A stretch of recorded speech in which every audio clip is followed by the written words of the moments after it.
Bonjour à tous, aujourd'hui, arithmétique avec le chapitre sur la divisibilité dans Z. Petit exercice aujourd'hui, démontrer que tout impair, donc tout entier relatif impair, est un multiple de 4 augmenté de 1 ou diminué de 1.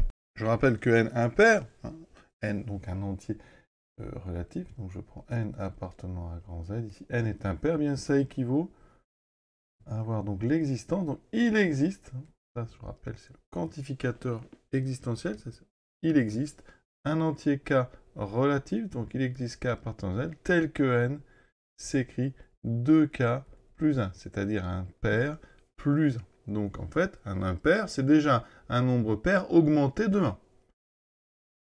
Donc vous voulez montrer que les nombres impairs, donc les 2K plus 1, sont des multiples de 4 augmentés de 1 ou diminués de 1. Alors les multiples de 4, ce sont donc des nombres qui peuvent s'écrire 4 fois K. D'accord? N multiple de 4, ça veut dire que il existe K appartenant à Z tel que N s'écrit 4 fois K. Donc vous voulez montrer que tous les nombres qui sont impairs peuvent s'écrire 4 fois quelque chose plus 1 ou 4 fois quelque chose moins 1, c'est-à-dire un multiple de 4 augmenté de 1 ou un multiple de 4 diminué de 1. Vous voyez? Donc voilà notre objectif. Donc on commence notre raisonnement. Donc on va prendre soit n, un entier relatif, donc qui peut être négatif, impair. Ça veut dire que dans ce cas-là, il existe donc k appartenant à z, tel que n s'écrit 2 fois k plus 1. Comment va-t-on arriver à des multiples de 4? Eh bien, on va raisonner ici par disjonction de k selon la parité de k. D'accord?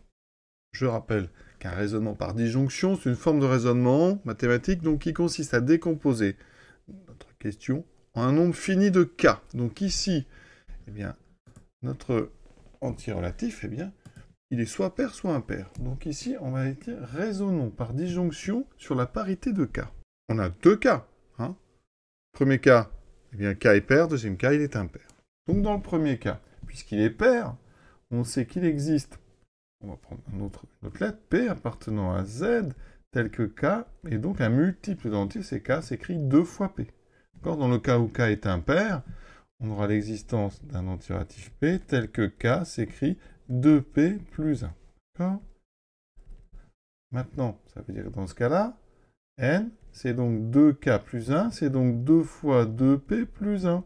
2 fois 2P plus 1, c'est 4 fois P plus 1, avec un nombre P qui est un nombre relatif, d'accord, donc appartenant à Z. Ça veut dire que donc 4P est un multiple de 4, un multiple de 4, c'est 4 fois un entier. Donc vous avez ici un multiple de 4 augmenté de 1. D'accord?